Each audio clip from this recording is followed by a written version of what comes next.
Hey, what's up tout le monde, c'est Ardaxel, j'espère que vous allez bien.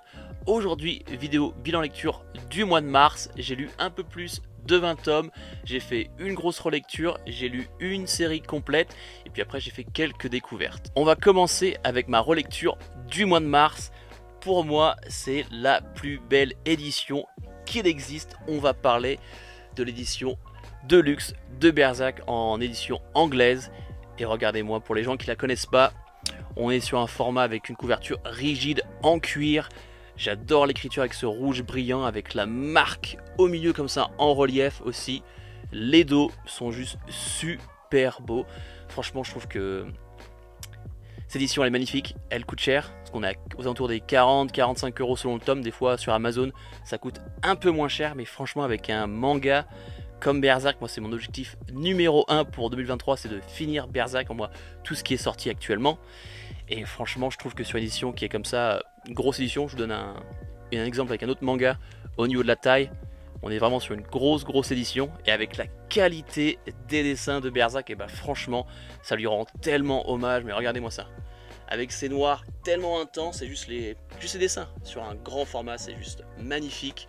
Je pense que tout le monde connaît Berserk. On sera sur un manga de dark fantasy. Super noir, super sombre. Notre personnage principal a une épée qui fait 2 mètres.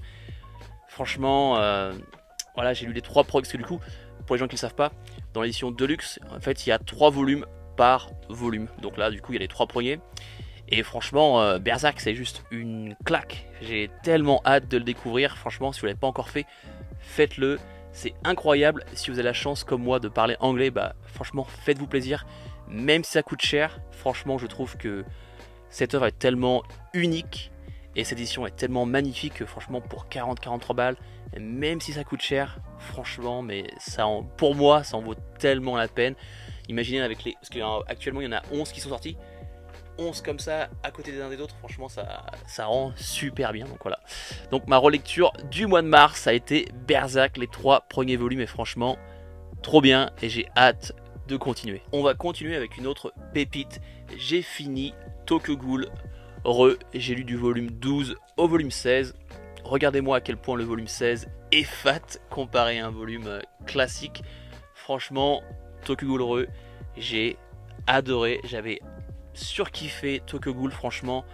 Son univers, les dessins, l'évolution de notre personnage principal qui est Ken, et franchement, mais incroyable. Les gens qui ont que regardé l'animé, s'il vous plaît, allez lire le manga qui est tellement mieux. J'avais fait une vidéo où j'avais fait une comparaison entre le manga et l'animé. Et franchement, bah, le manga est tellement mieux. Les dessins de Shu Oshida sont juste mais incroyables. Franchement, c'est... Wow, c'était une expérience de fou de découvrir Tokyo Ghoul et Tokyo Ghoul Re. Franchement, Tokyo Ghoul Re, il y a beaucoup plus de combats et de bastons avec cette suite. Il y a aussi beaucoup de choses qui n'ont pas été expliquées dans la première partie qui sont enfin expliquées. Et franchement, j'ai trouvé que l'histoire était super intéressante. La fin est bonne. Franchement, moi, Tokyo Ghoul et Tokyo Ghoul Re, c'était mon gros coup de cœur et mon manga préféré de 2022. Et franchement, les gens qui l'ont pas encore découvert, mais faites-le avec le manga et pas l'animé, s'il vous plaît. Franchement, Tokyo Ghoul, c'est incroyable. Pour faire un petit récap vite fait de l'histoire, on vit dans un monde qui est un peu le monde actuel. Sauf que dans ce monde-là, il y a des choses qu'on appelle des ghouls. Ce sont des créatures qui ressemblent aux êtres humains, mais elles ne nourrissent exclusivement que d'êtres humains. Et en fait, un jour, notre personnage principal, qui s'appelle Ken, et bah, il va rencontrer une ghoul, et en fait, il va se faire attaquer, il va se passer quelque chose, et lui va devenir une moitié de ghoul, une moitié humain. Et du coup, on va voir l'évolution de Ken qui essaye de vivre dans ce monde où en fait, il ne fait pas partie des humains ni des ghouls. Et franchement, c'est juste incroyable. J'ai adoré l'histoire, les dessins sont encore au-dessus. Et franchement, voilà, si tu l'as pas encore fait, va découvrir Tokyo Ghoul et Tokyo Ghoul Re, c'est juste incroyable. On va continuer ce bilan lecture avec le dernier one-shot de Tatsuki Fujimoto, l'auteur de Chainsaw Man et de Fire Punch, avec Adieu Eri. Et bah franchement, moi c'est mon one-shot préféré de Fujimoto, comparé à Look Back. Bah franchement, moi Adieu Eri m'a quand même beaucoup plus touché. Dans ce one-shot aussi, on se rend compte de l'amour de Fujimoto pour le cinéma, avec ces planches qui se collent les unes en dessous des autres. Ça fait vraiment bande de cinéma, même si des fois pendant la lecture, t'as l'impression de lire la même case les unes après les autres, ou même de jouer au jeu trouve les 7 erreurs, parce qu'elles se ressemblent toutes, tu vois, des fois il n'y a pas beaucoup de choses qui se passent. Mais franchement, moi, ce one-shot m'a beaucoup touché. Pour vous résumer l'histoire sans trop vous spoil, on va suivre notre personnage principal qui va à la requête de sa mère l'enregistrer jusqu'à sa mort. Parce qu'en fait, sa mère a une maladie, elle est sur le point de mourir, et du coup, en fait, sa maman lui demande de l'enregistrer pendant sa vie de tous les jours jusqu'à sa mort. Et lui va en faire un film, et puis après, la suite du manga continue là-dessus. Et franchement, moi, ça m'a beaucoup touché, encore plus que Look Back. J'ai vraiment aimé ce one-shot. Franchement, Fujimoto, le mec, c'est un génie. Hein. Entre Chainsaw Man, Fire Punch, même Look Back qui est très bon. Mais franchement, moi, Hades, j'ai beaucoup aimé. Et si tu l'as pas encore fait, franchement, découvre Hades et surtout aussi découvre Fire Punch, qui est une œuvre qu'il a faite avant Chainsaw Man et qui a pas beaucoup de gens qui l'ont lu. Franchement, c'est fini en 8 volumes, c'est incroyable. Franchement, découvrez tout ce que Fujimoto a fait, c'est franchement très stylé. Sur les dessins, on est encore, c'est du qualitatif. Après, je sais qu'il y a des gens qui sont pas fans du style de Fujimoto, mais franchement, c'est du très bon. Moi, le truc qui m'a fait un peu bizarre avec Adieu Eri, c'est que je trouve que la maman de notre personnage principal, elle ressemble quand même beaucoup à une certaine Makima dans Chainsaw Man. Donc du coup, ça m'a fait assez chelou. Ça m'arrive assez souvent avec Fujimoto quand je lis certains de ses one-shots. Ça te rappelle certains personnages d'autres mangas. Donc c'est vrai que c'est assez bizarre, parce que du coup tu t'attends à des trucs de fou, des démons qui sortent de partout, et en fait ça se passe pas. Et c'est vrai que moi je trouve que c'est assez drôle avec Fujimoto. Mais voilà, c'était Adieu, et franchement j'ai trouvé ça très bon. On va continuer avec un manhwa. Le manhwa en question, c'est de Boxer. Alors j'aime beaucoup cette édition. On est à 15 € et franchement la qualité des papiers est incroyable, et aussi avec les manhwa, et ben on se retrouve sur quelque chose qui est tout en couleur, et franchement au niveau de l'expérience de lecture, et ben moi je trouve ça juste incroyable. Alors au niveau de l'histoire, on est sur un truc qui est très classique, hein, si vous avez déjà lu Hippo ou Ashitano Joe, ou tout ce qui est Rikudo, tout ce qui est basiquement manga de sport qui tourne sur la boxe, parce que tu doutes bien, avec un nom comme ça de boxeur, on va parler de boxe. On va suivre 2 personnages principaux et un entraîneur. Cet entraîneur, c'est un entraîneur de renom. Il a entraîné 7 champions du monde qui étaient tous incroyables, exceptionnels, chacun avec un style vraiment particulier. Cet entraîneur est sur le point de partir à la retraite, et juste avant de partir à la retraite, il recherche un dernier boxeur à entraîner. Du coup, il part faire un peu le tour du monde et trouver ce boxeur d'exception. Et on va se retrouver avec 2 personnages principaux. Un qui est un peu qui a un don pour la boxe. Le mec, c'est un mix de Jean-Claude Van Damme et de Tyson Fury. Tu vois, le mec, c'est un ouf. Sauf que le mec, c'est un peu un enfoiré. Le mec, il fout la misère aux gens à l'école, il est raquette. Et notre autre personnage principal, qui est un peu le personnage principal classique. Le mec, il est un peu solitaire. Il a une backstory qu'on ne connaît pas trop, il est toujours tout seul, c'est toujours très sombre. Et du coup, on va suivre notre entraîneur, et qui va-t-il choisir entre les deux? Franchement, j'ai beaucoup aimé ce premier volume. J'adore aussi tout ce qui est impact dans ce manga, quand les gens se prennent des droites ou des coups. T'as l'impression que les mecs se font défoncer par un bus. Tu vois, il y a des gros, ça fait des gros. C'est franchement, au niveau du corps, le corps il s'enfonce. Franchement, j'ai vraiment aimé. Je sais que le volume 2 est sorti, et j'ai vraiment hâte de le découvrir.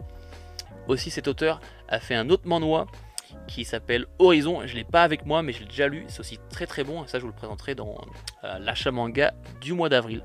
Donc voilà, de boxeurs, très bon manhwa. J'ai pas vu beaucoup de personnes en parler, donc du coup, si tu aimes la boxe, franchement, va le découvrir. Pour la suite, on va parler de mon premier manga de la série des chefs-d'œuvre de Lovecraft, avec le Moloss. Franchement, comme avec 2 boxeurs, je trouve que cette édition elle est juste magnifique. Franchement, c'est vraiment qualitatif, t'en as vraiment pour ton argent, avec cette couverture comme ça en cuir, mais elle est souple. Franchement, c'est très beau. Je trouve que la couverture ici elle est très belle, et quand t'as tous les chefs-d'œuvre les uns à côté des autres, franchement ça rend super bien. Alors avec le Moloss, on aura 3 petites histoires à l'intérieur. Franchement, le dessin est vraiment old school, mais franchement ça fait le taf. On est quand même sur sur quelque chose qui est très bien et aussi mais vraiment très sombre. Alors au niveau des histoires, il y en a 3. J'ai quand même aimé plus la dernière que les autres. Moi ça me rappelle aussi un peu du Junji Ito, d'une façon où en fait t'as toute cette excitation, suspense, et t'arrives à la fin et en fait t'es en mode ouais, ok. Et en fait c'est ça que je trouve c'est un peu dommage, parce que l'histoire et l'univers est intéressant. Il y a ce suspense et ce build-up, tu as cette excitation pour la fin. Et la fin arrive et t'es en mode voilà, je sais pas quoi penser. J'ai tellement de questions qui n'ont pas été, qui ont pas de réponse. Et en fait tu restes sur ta fin. Donc c'est un peu un avis mitigé. J'ai aimé parce que les histoires étaient intéressantes et le dessin est bon et l'univers est intéressant. Mais la fin n'est pas là. Et du coup c'est vrai que c'est bizarre. C'est bizarre parce que du coup c'est bien, mais c'est pas exceptionnel non plus. Moi je serais sur un truc, on serait sur du 6,5 sur 10. Parce que le suspense est là, comme j'ai dit. Mais la fin, bah il n'y a pas trop de fin. Et je trouve que c'est un peu la même chose avec Junji Ito. En général Junji Ito, l'histoire est intéressante et tout, le suspense monte. Et puis tu arrives à la fin et t'es en mode c'est quoi ce bordel, c'est bidon, voilà quoi. Donc j'ai envie de découvrir d'autres œuvres faites par Lovecraft. Et j'espère que du coup il y aura quelque chose avec une vraie fin, où en mode t'es en mode ah ouais d'accord, c'était pour ça, voilà, une vraie fin. Et là c'est vrai que sur ça bah je l'ai pas eu. Les histoires étaient intéressantes mais les fins étaient pas ouf. Donc voilà, pour le Molosse. On va finir avec un manga qui fait une grosse polémique dans le manga-tubeur actuellement. On va parler du tome 4 de Dandadan et de Dandadan en général. Alors moi avec Dandadan, au début j'avais pas tant kiffé que ça en fait. Il y avait tellement une hype de fou avec Crunchyroll, parce qu'ils étaient en mode voilà, Dandadan ça va être le manga qui va nous faire des thunes au max, parce que tout le monde fait qu'en parler. Et puis ils avaient lancé des kits presse à tout le monde, du coup il y avait la hype. Et une fois la lecture, j'étais en mode ouais, c'est bien tu vois, mais c'est pas non plus une grosse claque quoi, c'est pas extraordinaire. Alors avec Dandadan franchement, moi je m'étais dit, je vais lire les 3 premiers volumes, et puis à partir de là je me ferai mon avis, est-ce que je continue ou pas la série. Au bout du volume 3 je m'étais dit bah tu sais quoi, je vais en lire un de plus avec le volume 4, et à partir du volume 4 là c'est bon, je continue ou j'arrête. Et du coup bah, j'ai décidé de continuer avec la suite de Dandadan, parce que franchement le dessin et le flow du manga avec comment les cases sont mises franchement est trop bien. Franchement le manga mais se lit à une vitesse mais incroyable. Les dessins sont ouf, ah, franchement on va pas se mentir. Je veux dire, peut-être que t'aimes pas l'histoire ou l'humour, parce que moi l'humour avec Dandadan c'est du 50-50. Soit ça marche et je rigole, soit je trouve ça pipi caca, c'est bidon quoi. Donc voilà, l'humour c'est 50-50, mais franchement au niveau du dessin on peut pas se mentir. Je vais pas vous montrer une planche, j'ai pas envie de vous spoil vu que c'est le volume 4, mais au niveau du dessin franchement c'est qualitatif de fou. Après si tu aimes les mangas what the fuck, et bah franchement Dandadan, lis-le et continue, parce que franchement au niveau de tout ce qui est créature et l'histoire, franchement c'est vraiment n'importe quoi. Moi je sais que je suis un grand fan de n'importe quoi de manga what the fuck, et du coup même si vous avez des recommandations, dites-les moi dans les commentaires, parce que du coup moi je suis toujours à la recherche de trucs encore plus what the fuck. Du coup niveau what the fuck, Dandadan ça fait le taf. Je trouve que les dessins sont super bons, ça se lit rapidement, franchement c'est pas le manga du siècle, mais c'est pas non plus, il y a des gens qui disent que c'est nul. Ah quand même c'est un peu poussé je trouve, parce que quand même le dessin est bon. Comme diraient certaines personnes, c'est un manga popcorn, franchement tu le lis, t'as pas besoin de penser très intensivement pour suivre l'histoire, franchement ça se lit tranquille. Il y a de la baston à gogo, l'humour ça marche ou ça marche pas, c'est selon ton âge et selon ce que tu aimes, tu vois, moi c'est du 50-50. Donc voilà, je vais continuer avec Dandadan. J'espère juste que l'histoire elle sera pas non plus, j'espère que ce sera pas une histoire à 40 volumes, tu vois. Si c'est un truc à 12 volumes je serais content, parce que du coup c'est un bon moment, mais non plus je vais pas non plus dépenser trop de thunes, tu vois. Un truc comme Berserk où c'est vraiment un truc de malade, ça me dérange pas, parce que là actuellement il y a 41 volumes, ça me dérange pas de payer pour avoir ça.